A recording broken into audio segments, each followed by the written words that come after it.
जय हिंद दोस्तों, कैसे हैं आप लोग। तो आज हम बात करने वाले हैं सायरन एपिसोड 3 और 4 के बारे में। थर्ड एपिसोड की शुरुआत में हम शेरिफ को देखते हैं जो कि मर्डर केस का इन्वेस्टिगेशन कर रहा था। उसे उस लाश की फोटो देख के लगता है कि शायद ये किसी इंसान का काम है। फिर हमें रिन दिखाई जाती है जो कि मिस हॉकिंस के घर में थी। मिस हॉकिंस उससे पूछती है कि आखिर कल रात वो कहाँ पे गई थी, तो रिन उसे इस बात का कोई भी जवाब नहीं देती। इधर मिलिट्री बेस में डॉक्टर रिसर्च कर रहा होता है। वो मरमेड के ब्लड सैंपल को एक चूहे में डालता है और उस चूहे की बीमारी ठीक हो जाती है। ये देख के डॉक्टर समझ जाता है कि मरमेड के ब्लड में काफी शक्ति है। इधर जेंडर जब सो रहा होता है तो अचानक उसे क्रिस का मैसेज आता है जिसने उस नर्स के फोन से मैसेज किया था। जेंडर ये देख के खुश हो जाता है और वो अपने दोस्त के पास जाके उसे सारी बात बताता है। उसका दोस्त उससे कहता है कि उन्हें क्रिस तक किसी भी हाल में पहुंचना होगा। तभी जेंडर बेन को मैसेज करता है जो कि रिन से मिलने के लिए हॉकिंस के घर आया था। बेन जब ये बात मैडी को बताता है तो मैडी उससे कहती है कि क्या पता रिन की सिस्टर भी उसके साथ हो। मैडी रिन से पूछती है कि जब वो जमीन पे आई थी तो क्या उसने किसी कार वाले को जान से मारा था, तो रिन उसे कोई भी जवाब नहीं देती। मैडी उससे फिर वो सवाल पूछती है तो रिन उसे उठा के पटक देती है। ये देख के मैडी समझ जाती है कि जरूर उसी ने उस आदमी को मारा है। इधर जेंडर और उसका दोस्त उस नंबर को ट्रेस करते हैं तो उन्हें पता चलता है कि वो डोना नाम की नर्स का नंबर है। उन्हें वहाँ पे उसका एड्रेस भी मिलता है तो वो वहाँ जाने के लिए निकल जाते हैं। इधर हॉकिंस मैडी को बताती है कि वो हेडा से जन्मी हुई है, तो मैडी उससे कहती है कि ऐसा हो ही नहीं सकता। हेलन उससे कहती है कि अगर उसे यकीन नहीं हो रहा है तो वो अपने स्टेप फादर से पूछ सकती है। इधर शेरिफ उस औरत के पास इन्वेस्टिगेशन के लिए आता है जिसके कपड़े रिन ने चुराए थे। वो उसे अपने साथ ले जाता है ताकि वो रिन का स्केच बनवा सके। इधर रिन अब धीरे धीरे बोलना सीख रही थी। बेन रिन को कहता है कि क्या पता उसकी बहन यहाँ से बहुत दूर हो, लेकिन वो वादा करता है कि वो जल्द ही उसे ढूंढ लेंगे। मैडी उससे कहती है कि वो उसके बारे में रिसर्च करना चाहती है तो क्या वो उसके साथ रिसर्च सेंटर आएगी, तो रिन उनके साथ वहाँ पे चलने के लिए राजी हो जाती है। इधर बेन के माता पिता ब्रेकफास्ट कर रहे होते हैं तो बेन का पिता अपनी बीवी से बताता है कि बेन उसके पास आया था और वो उनके पूर्वजों के बारे में सवाल पूछ रहा था। बेन की माँ ये सुन के उससे कहती है कि वो बेन को अपने काम पे रख ले, तो उसका पिता उससे कहता है कि उसे ऐसा करना ही होगा। इधर रिन को मैडी और बेन रेस्क्यू सेंटर में ला के उस पर रिसर्च करते हैं। वो देखते हैं कि वो काफी इंटेलिजेंट है जो जल्द ही चीजों को सीख रही है। तभी बेन को जेंडर का कॉल आता है तो बेन उससे पूछता है कि क्या उसे क्रिस मिला। जेंडर उसे बताता है कि उसने एक नर्स के फोन से उसे मैसेज किया था और वो उसी नर्स के घर के बाहर जा रहे हैं। इधर शेरिफ उस लेडी की मदद से रिन का स्केच बनवाता है। शेरिफ की कॉलीग उसे बताती है कि उन्हें जो मर्डर प्लेस पे ब्लड सैंपल्स मिले हैं उनमें से कुछ नॉन ह्यूमन ब्लड भी है। ये सुन के शेरिफ हैरान हो जाता है और सोचता है कि ऐसा कैसे हो सकता है। जेंडर और उसका दोस्त उस नर्स के घर के बाहर पहुंचते हैं और उसे देखते हैं। जब वो नर्स अपनी गाड़ी से मिलिट्री बेस के लिए निकलती है तो वो लोग उसका पीछा करने लगते हैं। इधर रिन बेन को टच करती है जिससे बेन को काफी अजीब लगता है। मैडी को ये देख के लगता है कि शायद वो ह्यूमन बींग्स को स्टडी कर रही है। इधर बेन का पिता अपने छोटे बेटे डग को बताता है कि उन्हें उसके भाई को भी काम पे लगाना होगा। ये सुन के डग अपने पिता से कहता है कि क्यों ना वो बेन को अपने बिजनेस में एज ए एनवायरमेंटल कंसल्टेंट रख ले। ये ऑफर उसके पिता को काफी अच्छा लगता है तो वो कहता है कि वो बेन से इस बारे में बात करेगा। इधर जमीन पे बहुत देर रहने की वजह से रिन का शरीर जलने लगा था। बेन ये देख के उससे कहता है कि वो तुरंत पानी में चली जाए, तो रिन उससे कहती है कि जब तक उसकी बहन उसे नहीं मिलती वो यहाँ से नहीं जाएगी। फिर हमें लेबोरेटरी दिखाई जाती है जहाँ वो मरमेड बेहोश पड़ी थी क्योंकि उन सब ने उस पर बहुत सारे एक्सपेरिमेंट किए थे जिसकी वजह से वो बेहोश हो गई थी। इधर रेस्क्यू सेंटर में बेन का दोस्त जेरी आता है जो उनके साथ काम किया करता था। वो रिन को देख के हैरान हो जाता है और बेन से पूछता है कि वो कौन है। मैडी उसे बताती है कि ये उसकी स्कूल फ्रेंड है जो उससे मिलने आई है। जेरी जब सी लायंस को खाना खिलाने जाता है तो रिन उसके पास आती है। सी लायंस रिन को देख के जोर से चिल्लाने लगते हैं और जेरी को समझ नहीं आता कि आखिर वो ऐसा क्यों कर रहे हैं। बेन को जेंडर का कॉल आता है जो उसे एक अपडेट देता है और मैडी और वो उससे बात करने लगते हैं। जेरी रिन को अपने घर में हो रही पार्टी में इनवाइट करता है तो रिन उसके साथ जाने के लिए राजी हो जाती है। जब मैडी और बेन बाहर आते हैं तो वो रिन को वहाँ पे नहीं पाते। ये देख के वो काफी हैरान हो जाते हैं और सोचते हैं कि आखिर वो कहाँ गई होगी। वो दोनों उसे ढूंढने लगते हैं लेकिन वो उन्हें कहीं भी नहीं मिलती। रिन यहाँ पार्टी में होती है जहाँ जेरी उसे ड्रिंक करवाता है। तभी जेरी रिन के साथ मैडी को एक स्नैप भेजता है तो उन्हें पता चलता है कि वो पार्टी में है। ये देख के बेन और मैडी पार्टी में पहुंचते हैं जहां वो रिन को ढूंढने लगते हैं। उसी पार्टी में बेन का भाई डग भी होता है जो उससे बात करना चाहता है। तो बेन मैडी से कहता है कि वो अपने भाई से बात करने जा रहा है और वो रिन को ढूंढे।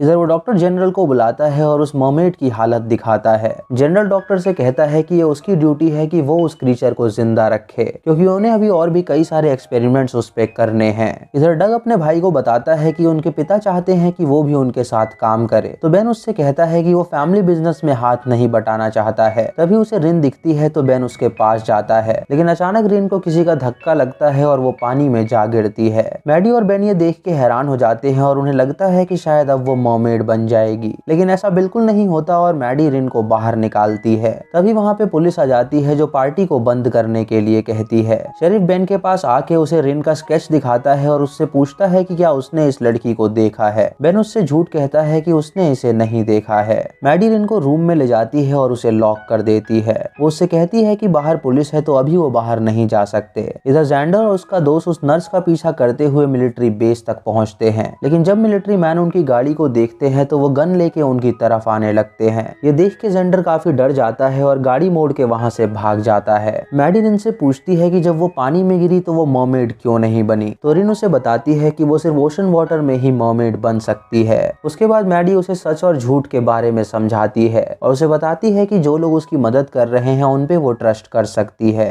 रिन उससे कहती है कि कुछ लोगों ने उसे चोट पहुंचाने की कोशिश की थी। तो मैडी ये सुन के समझ जाती है कि वो कार वाले इंसान की बात कर रही है और उसी ने उसको जान से मारा है। इधर जेंडर वापस उस नर्स के घर के बाहर आ जाता है ताकि अगली सुबह वो उससे पूछताछ कर सके। जेंडर उस नर्स के फोन पे कॉल करता है और जब नर्स का फोन बजता है तो वो अपने फोन को क्रिस के पास पाती है। वो तुरंत अपना फोन ले लेती है और उसे उठाती है, लेकिन जब जेंडर उसकी आवाज सुनता है तो वो फोन को काट देता है। नर्स को पता था कि अगर मिलिट्री को इस बारे में पता चलेगा तो वो उसे मार डालेंगे, इसीलिए वो अपने फोन चोरी होने की बात किसी को नहीं बताती। इधर जनरल डॉक्टर को बेन की तस्वीर भेजता है और उससे कहता है कि उनके पानी में जो ट्रैकर लगा था उसके कैमरा क्लिप में इसी बंदे की फोटो आई है। रात को मैडी और बेन रिन को सोफे पे सुलाते हैं और वो खुद एक साथ सोते हैं। रिन ये देख के उनके बीच में आके सो जाती है जो कि काफी अजीब था। फिर हमें वो मर्मेड दिखाई जाती है जो कि बेहोशी का नाटक कर रही थी और इसी के साथ ही एपिसोड यहीं पे खत्म हो जाता है। अगले एपिसोड की शुरुआत में हमें वही मर्मेड दिखाई जाती है जिसपे वो लोग एक्सपेरिमेंट कर रहे थे। तभी वो मर्मेड अपना आपा खो देती है और पानी से बाहर निकल के वो सबको मार डालती है। उसके चिल्लाने की आवाज से क्रिस होश में आता है और देखता है कि वहाँ पे सब लोग भाग रहे हैं। ये देख के वो भी वहाँ से भागने लगता है और तभी वहाँ पे मिलिट्री आ जाती है।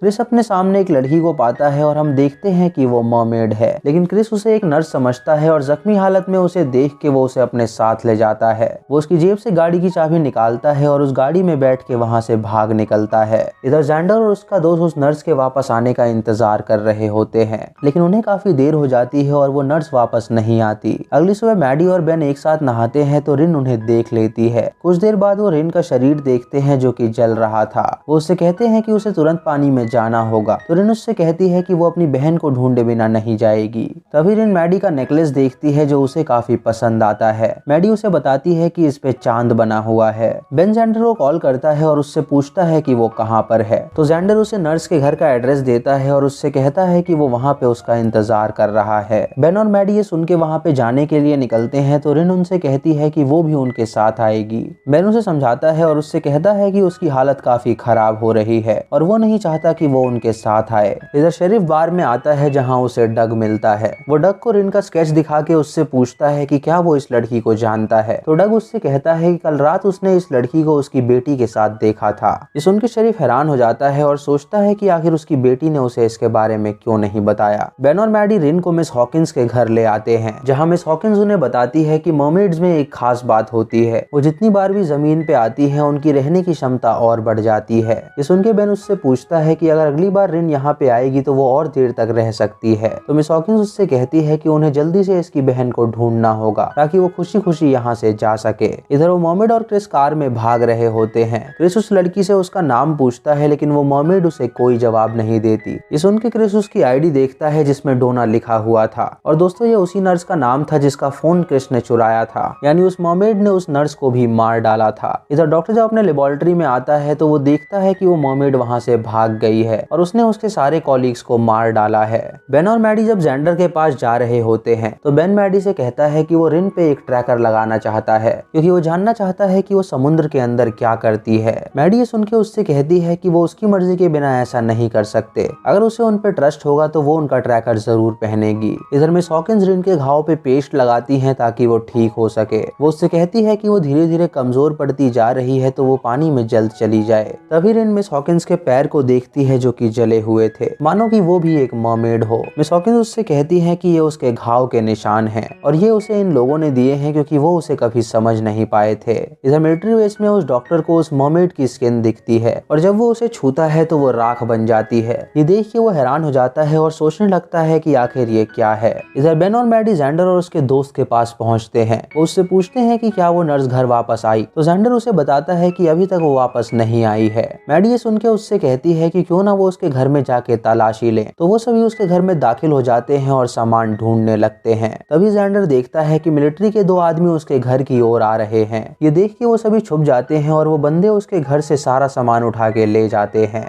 बेन जेंडर से कहता है कि जरूर वहाँ पे कुछ हुआ होगा जिसकी वजह से वो उसका सारा सबूत गायब कर रहे हैं। इधर डॉक्टर सीसीटीवी फुटेज देखता है जहाँ उसे पता चलता है कि उस मर्मेड ने एक एक करके सबको मार डाला था। उसके बाद वो उस मर्मेड को चलते हुए देखता है जिससे उसे पता चलता है कि वो ह्यूमन में भी ट्रांसफॉर्म हो सकती है। वो उसे वहाँ से क्रिस के साथ जाते हुए देखता है और वो समझ जाता है कि वो मर्मेड काफी शातिर है। वो उनकी बातों को ध्यान से ऑब्जर्व कर रही थी और उसे पता चल गया था कि यहाँ से बाहर कैसे निकलना है। इधर मिस हॉकिंस रिन से कहती है कि उसकी तबीयत काफी खराब हो रही है तो क्यों ना वो उसे उठा के पानी के पास ले जाए। रिन उससे कहती है कि वो बिना अपनी बहन को लिए यहाँ से नहीं जाएगी। हॉकिंस उससे पूछती है कि आखिर वो और उसकी बहन जमीन के पास क्या करने आई थी, तो रिन उसे बताती है कि वो खाने की तलाश में यहाँ तक आई थी और ये उसका ही प्लान था, तो उसकी वजह से ही उसकी बहन पकड़ी गई है। हॉकिंस उससे कहती है कि वो अपने आप को इसके लिए ब्लेम ना करे। इधर बेन और उसके दोस्त मिलिट्री बेस के बाहर पहुंचते हैं जहां वो देखते हैं कि मिलिट्री के आदमी कुछ लाशों को उठा के ले जा रहे हैं।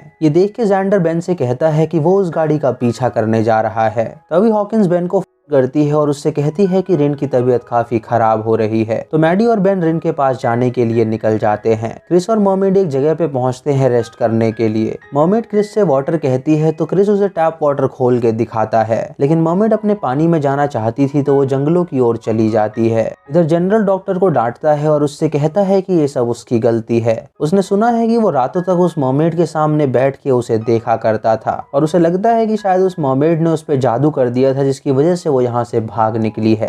इधर क्रिस जब रास्ते में जा रहा होता है तो वो डोना को देखता है तो वो उसे अपने साथ बैठा लेता है। मैडी रिन को दवाई देती है ताकि उसके घाव भर सके, लेकिन कोई भी दवाई काम नहीं कर रही थी। तभी मैडी के घर में उसका डैड आता है जो मैडी से मिलने आया था। वो मैडी को रिन का स्केच दिखा के उससे पूछता है कि क्या वो इस लड़की को जानती है, तो मैडी उससे कहती है कि वो इस लड़की को नहीं जानती। उसका पिता उसे बताता है कि डग ने कहा था कि कल रात उसने उसे उसके साथ देखा था। तो मैडी उससे कहती है कि डग उससे चिढ़ता है इसीलिए वो उन्हें झूठ बता रहा है। ये सुन के उसके पिता को उस पर यकीन हो जाता है और वो वहाँ से चले जाते हैं। मैडी बेन और रिन को आके बताती है कि रिन को पुलिस ढूंढ रही है, तो रिन उनसे कहती है कि अब वो वापस पानी में जाने के लिए तैयार है।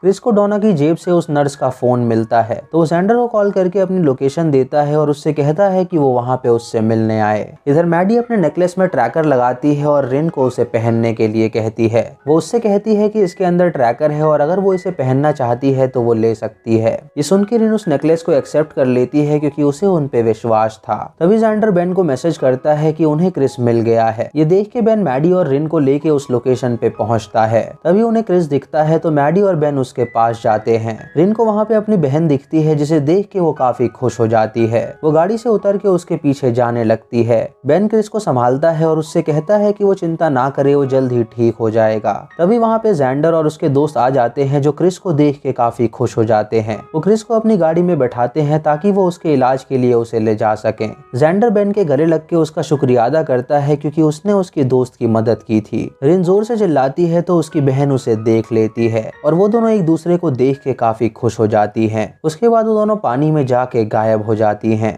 बेन जब वहाँ पे आता है तो मैडी उसे बताती है कि उसकी बहन उसे मिल गई थी और वो दोनों यहाँ से चली गई हैं। कुछ देर बाद बेन और मैडी डॉक्टर के क्लिनिक में जाते हैं जहां डॉक्टर क्रिस का इलाज करने से मना कर देता है क्योंकि वो मिलिट्री के केस में इन्वॉल्व नहीं होना चाहता था। बेन डॉक्टर से बहुत रिक्वेस्ट करता है और उससे कहता है कि वो क्रिस का इलाज कर दे। ये सुन के डॉक्टर क्रिस का इलाज कर देता है और वो ठीक होने लगता है। रात को बेन जेंडर से मिलने आता है जहां जेंडर बेन से पूछता है कि वो जो लड़की उसके साथ थी वो कहाँ गई। बेन उसे बताता है कि वो एक वॉलंटियर थी और अब वो अपने घर चली गई है। तभी उन्हें न्यूज में खबर आती है कि मिलिट्री बेस में आग लगने के कारण लोगों की मौत हो गई है। ये सुन के बेन और जेंडर समझ जाते हैं कि मिलिट्री सारे सबूत मिटा रही है और जल्दी वो क्रिस के पीछे भी आने वाले हैं। बेन जब मैडी के पास जाता है तो देखता है कि मैडी उस ट्रैकर की ओर देख रही है। वो देखते हैं कि रिन डीप समुद्र में है और अचानक उसका सिग्नल गायब हो जाता है।